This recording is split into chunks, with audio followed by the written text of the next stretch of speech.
घर पहुंची, वह उदास थी, बड़ी परेशान सी नजर आ रही थी। सारा घर का काम भी कर रही है, लेकिन फिर भी उदास है। अब जो है घर के परिवारजनों ने उससे पूछना प्रारंभ किया। पहले सासू ने पूछा, बेटा क्या हो गया, आज तो परेशान क्यों, दुखी क्यों है? बोले कुछ नहीं माँ जी। ससुर जी ने भी पूछा, उसने कहा कुछ नहीं। पति देव ने भी पूछ लिया कि क्या हो गई आज, क्यों परेशान? बोले कुछ नहीं। उसके बाद जो है परिवार में और भी मेंबर थे, देवरानी जेठानी आदि, उन सबने भी पूछा। उसने सबको जो है बोले कुछ नहीं, कुछ नहीं, कुछ नहीं। अंत में जो है उसका पुत्र था, बेटा था, उसने भी उससे पूछा, माँ आज क्या बात है, आज बहुत परेशान नजर आ रहे हैं, बहुत दुखी नजर आ रहे हैं, बहुत चिंतित नजर आ रहे हैं, क्या बात है? कुछ ये उस माँ का सौभाग्य था। इतने सारे उससे लोग पूछ रहे, अन्यथा आज के युग में कौन किससे पूछने वाला है, कौन किसको ध्यान रखता है? पहली बात तो घर में मेंबर ही ज्यादा नहीं, हम दो और हमारा है।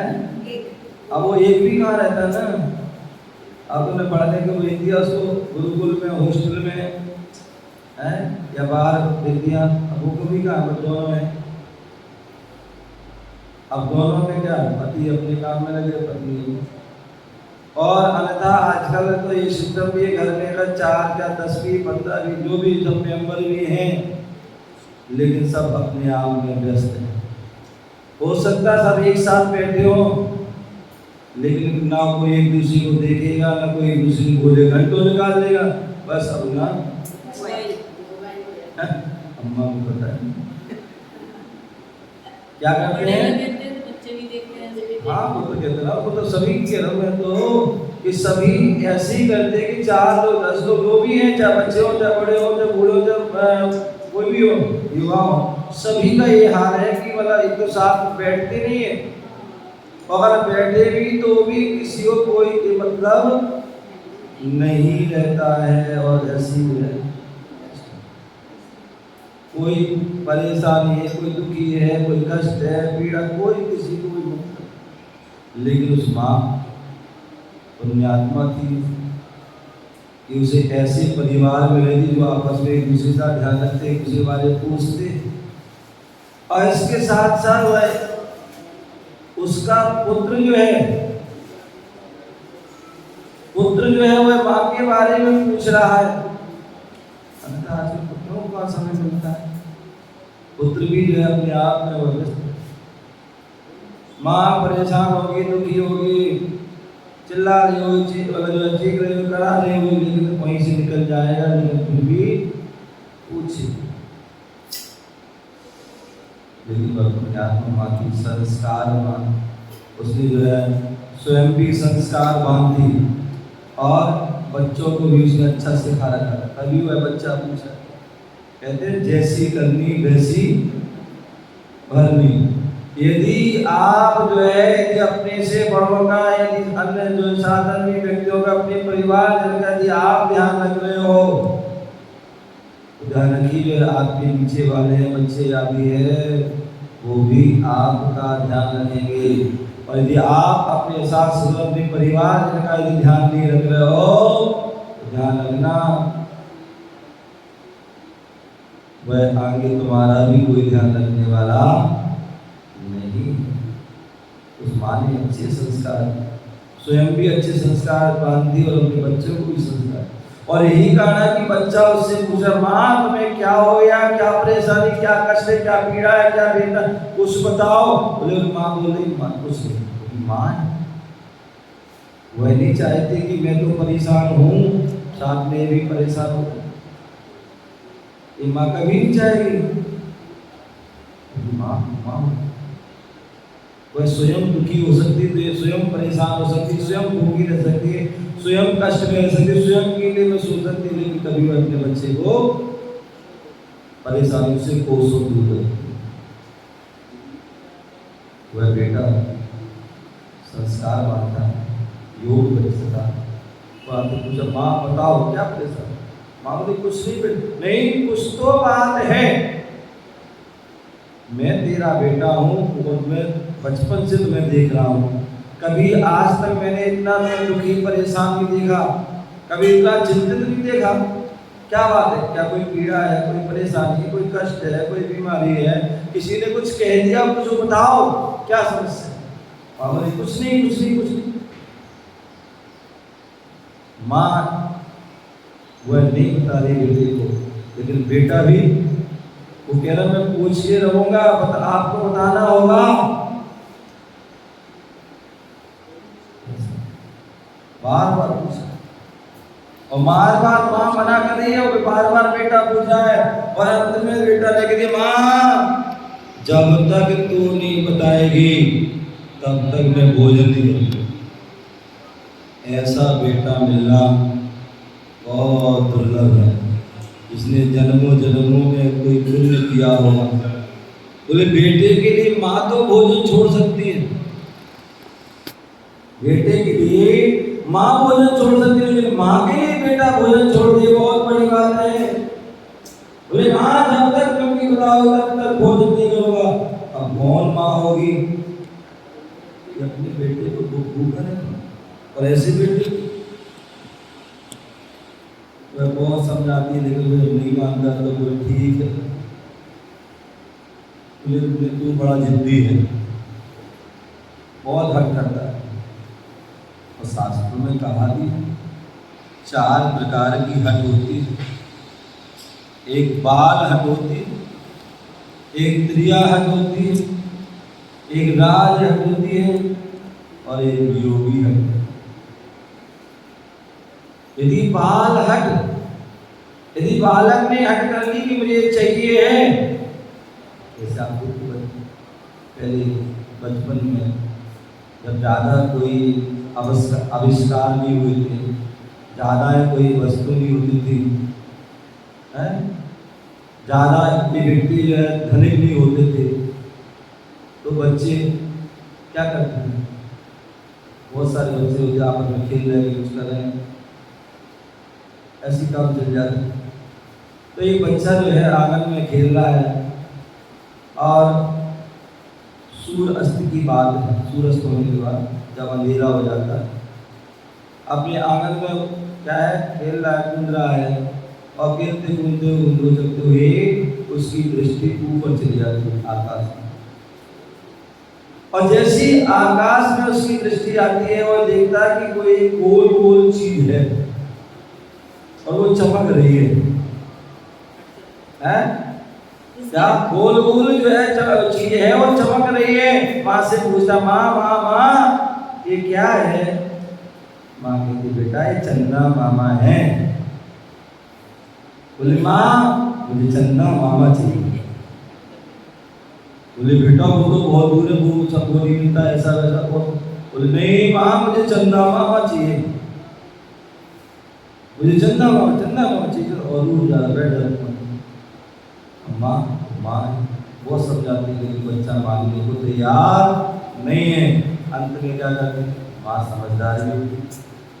अम्मा क्या माँ समझदार होती है, वह रसोई घर में जाती है और एक बड़ी सी परात लाती है, उसमें पानी भर के बीच आंगन में रख देती है। और जैसी बीच आंगन में वह परात पानी भरती है, तो जो चंद्रमा का जो प्रतिबिंब था वो उसमें आ जाता है।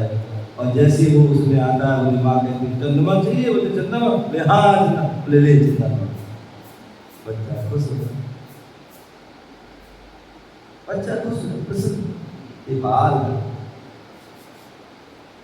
वह जो है माँ बोल रही है कि बेटा नहीं भाई कुछ नहीं, बोले नहीं बताओ, जब तक नहीं बताओ तब तक मैं भोजन नहीं करूंगा। माँ ने बहुत समझा लेकिन वो मान नहीं दिया। बोले ठीक है, अब तू नहीं मानना तो चल बता देते हैं। बोले बताओ जल्दी बताओ, मैं अभी तुम्हारी समस्या दूर करूँगा। बोले ठीक है। बोले बेटा मैं प्रतिदिन की भांति आज मंदिर गई थी, प्रतिदिन की भांति आज भी मैं मंदिर गई थी, भगवान के दर्शन की, भगवान की अभिषेक पूजन देखा, पूजा की, और उसके बाद मैंने स्वाध्याय किया। क्या किया? बोले स्वाध्याय किया।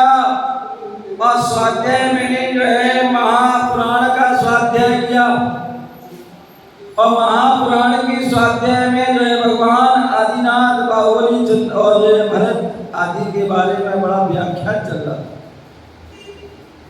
कि भगवान आदिनाथ ऐसे हुए, इतनी को ऐसा उनकी बहुत सारी इतनी हुए, राजपाट हुआ, सारी चीज़ है पूरा डिटेल में।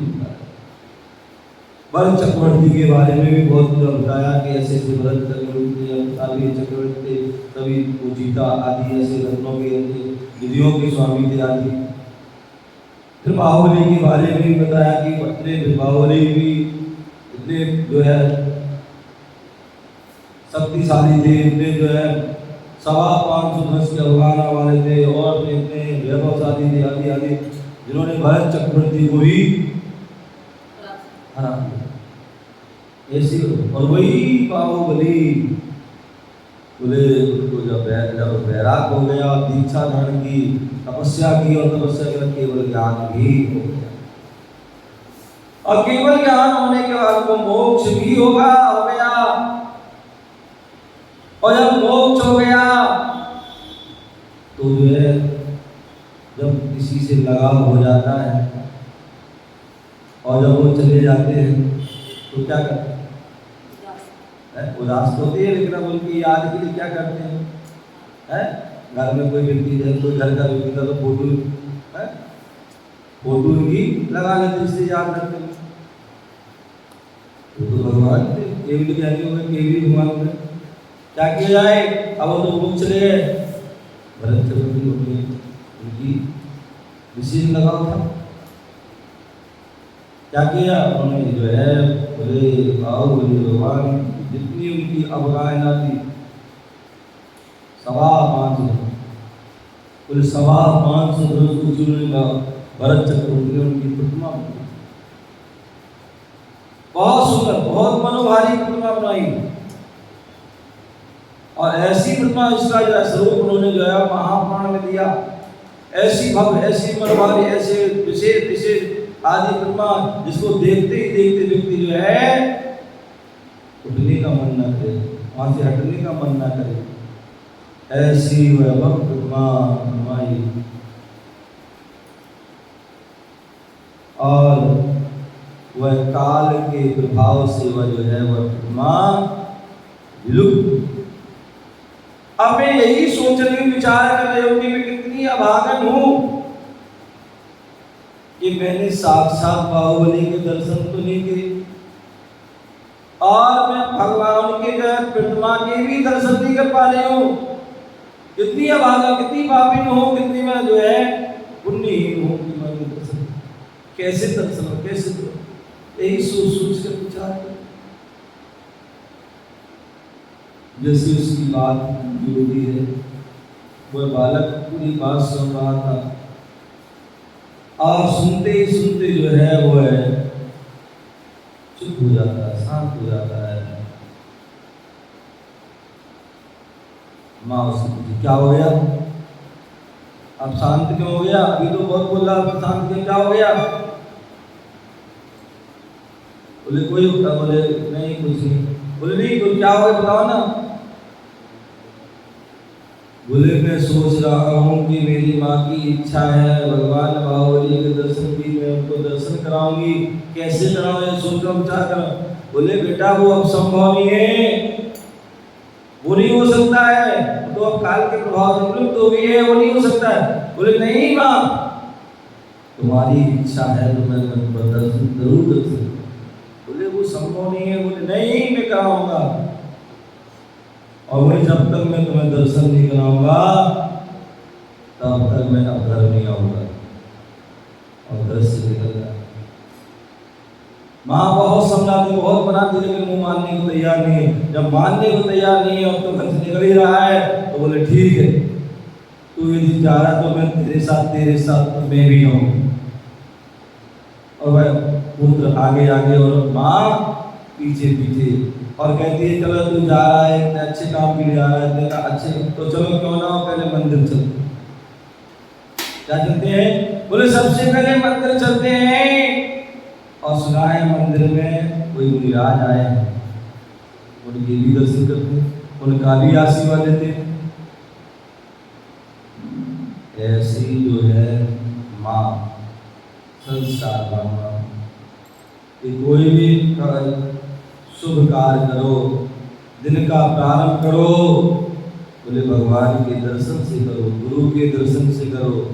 ऐसी बात कहने वाली बिल्ली माँ होती है। अन्यथा यदि कई बार तो बच्चों की बात भाव भी जो भाव भी हो जाए मंदिर जा, अरे बोले नहीं अभी तो ट्यूशन जाना, अभी आ जाना, अभी ये करना वो करना, और तो रोक दी। लेकिन उसने कहा कि बेटा तू इतने अच्छे काम के लिए जा रहा है तो चलो महाराज भगवान के दर्शन करते हैं, महाराज के दर्शन करते हैं। और ले जाते हैं। बेटा भी ठीक है। और दोनों मंदिर चले जाते हैं, भगवान के दर्शन करते हैं, भगवान के दर्शन करते हैं और अपने अभिषेक पूजन आदि जो भी शादी क्रिया करते हैं। और करने के बाद वह माँ बच्चे को लेकर मुनिराज के पास जाती है। और जैसे मुनिराज के पास जाते हैं वो उसको अधिकारी बैठ जाती है। और वह जैसे आप लोग करते हो वैसे जो है उन्होंने उसने भी किया। बोले क्या? बोले महाराज का पहुँच के, बोले महाराज इस बालक को समझाओ, एक नहीं सुनता मेरी, बड़ा जिद्दी है। क्या? बहुत जिद्दी है, मेरी एक भी बात नहीं सुनता है। बोले बताओ ऐसी जिद पकड़ ली, ऐसा करेगा? अब वो संभव नहीं है, वो कैसे कर सकता है? मुनिराज भी कोई सामान्य मुनिराज नहीं थे, कोई आचार नियमित मुनिराज थे। क्या थे? वह आचार नियमित मुनिराज थे, बड़े ज्ञानी विद्वान थे, चिंतनशील थे। उन्होंने उस माँ को देखा, उस बालक को देखा, उस माँ की बात सुनी और उस बालक की बात सुनी। अंतिम का माँ तू तो बड़ी जो है पुण्यशाली माँ है कि तुझे ऐसा पुत्र मिला है जो तुम्हारी आज्ञाकारी है, तुम्हारी इतनी बात, तुम्हारी भावना को, तुम्हारी बातों को इतनी मानता है, इतने हर समय तैयार रहता है। वो तो ठीक है महाराज, लेकिन जो अब कैसे संभव होता? कह रहा कि मैं ऐसा करूँ। बोले मेरा इसको आशीर्वाद है और इसकी जो भावना है निश्चित ही वह सफल होगी। और बहुत आशीर्वाद। और बोले कि तुम इसको यहीं छोड़ के जाओ और तुम घर जाओ, आज रात में यही विश्राम करेगा, फिर देखा जाएगा। यदि आपसे भी ऐसा कह दिया जाए कि भाई अपने पुत्र को यहाँ छोड़ दो महाराज के पास, बोले ना बाबा महाराज के पास नहीं छोड़ेंगे। क्यों? पता नहीं महाराज कौन सा मंत्र भेज दे, कौन सी पिछी लगा दे, ऐसा ना हो हमारा सब छोड़ छाड़ चल जाए। लेकिन वो माँ बोले ठीक है। और वह चली जाती, घर चली जाती है। और वहाँ बालक मुनिराज के पास है, अपनी दिनभर की जो चर्या करता है। रात्रि में जो है मुनिराज भी अपनी चर्या करते हैं और अपना अंत में थोड़ा शयन करते हैं। और वो भी शयन करता है। और जैसे शयन करता है, मुनिराज शयन करते हैं तो उनको रात्रि में सपना आता है, कोई भविष्यवाणी होती है, सुनाई देती है। और जैसी में वो भविष्यवाणी सुनाई कि जो है इस बालक को जो है प्रातः काल की वेला में, शुभ नक्षत्र में, शुभ समय में, शुभ कार्य के लिए इसको भेजना है और पूर्व दिशा की ओर भेजना है और इतनी दूरी पर भेजना है। और इतनी दूरी पर भेजेंगे तो वहां हमें एक विशाल पहाड़ नजर आएगा। और उस पहाड़ के बीचों बीच में उसे एक धनुष से एक बाण छुड़वाना है, और बाण जो है जहां लगेगा वही वह प्रतिमा जो है मिराज जो है एक पूरा जो सुना देखा और देख करके फिर वह अपनी जो है उड़ जाती है और अपनी आवश्यक कर्तव्य क्रियाओं में लग जाती है। वहाँ बालक भी उठता है और वह भी अपनी क्रियाओं में लग जाता है, और जैसे ही पूजा पाठ आदि करके वह मुनिराज के पास पुनः आता, आशीर्वाद वाले मुनिराज के पास गुरुदेव आशीर्वाद दे, मैं अपने काम में सफल।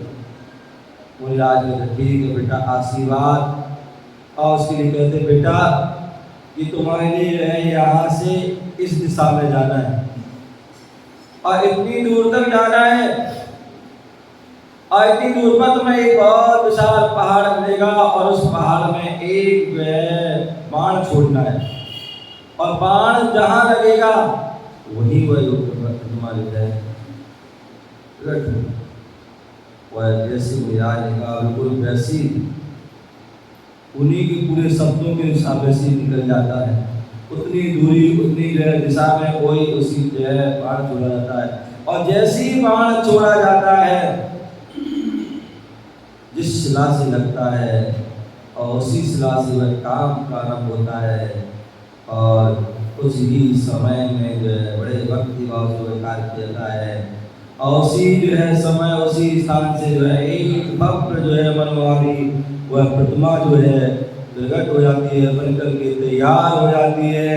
एक अपने आप में मनोहारी प्रतिमा में सुंदर और जिसके अतिशय पूर्ण जो है वह प्रतिमा जो है मूर्ति बनकर के तैयार होती है, तो उसका ही वह पंच कल्याणक जो है उसका ही वह शुद्धि आदि आचार नेमी चंद्रयाज के माध्यम से वह की जाती है, और वह कोई अन्य प्रतिमा नहीं, वह वही प्रतिमा है ओम तेज बाहुबली भगवान की वह प्रतिमा जो आज भी वह अक्षयकारी प्रतिमा हजारों साल से वह खड़ी है, जिसका जो है कभी किसी पर परछाई नहीं पड़ती, जिसमें कोई जीव जंतु आदि जो है नहीं बैठता है, जिसका 12 साल में जो है अभिषेक होता है, और जिस जो है जो विश्व के 8 अजूबों में जो है उसका एक गिना जाता है।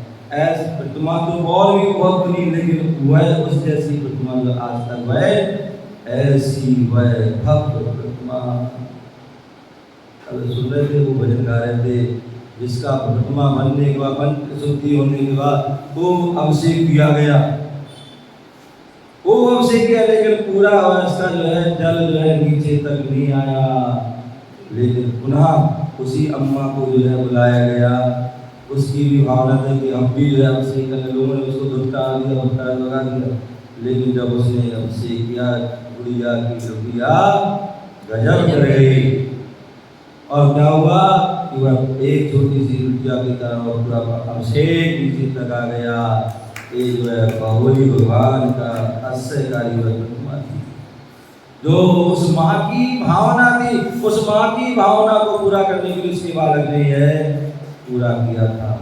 कहने का तात्पर्य यही है कि हम स्वयं संस्कारित हों और उसके साथ साथ अपने बच्चों को भी संस्कार करें, ऐसा संस्कार करें, ऐसा उनको संस्कार करें कि यदि माँ कोई भी बात कहती है, कोई भी इच्छा प्रकट करती है, तो माँ ये ना कहे कि समय नहीं है, अब ये नहीं है, वो नहीं है, अपितु वह माँ की कहने की देर है उसके पैर, अथवा बिना कहे वो समझ जाए और उसकी इच्छा पूरी कर दे।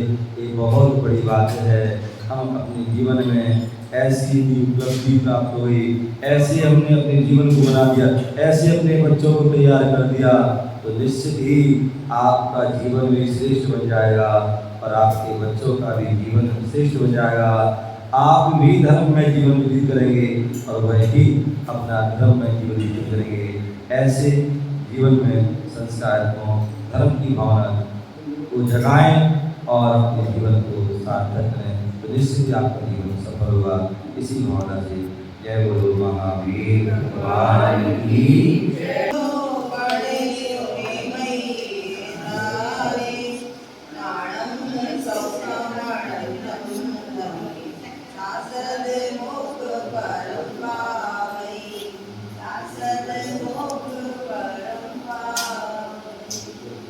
Thank you.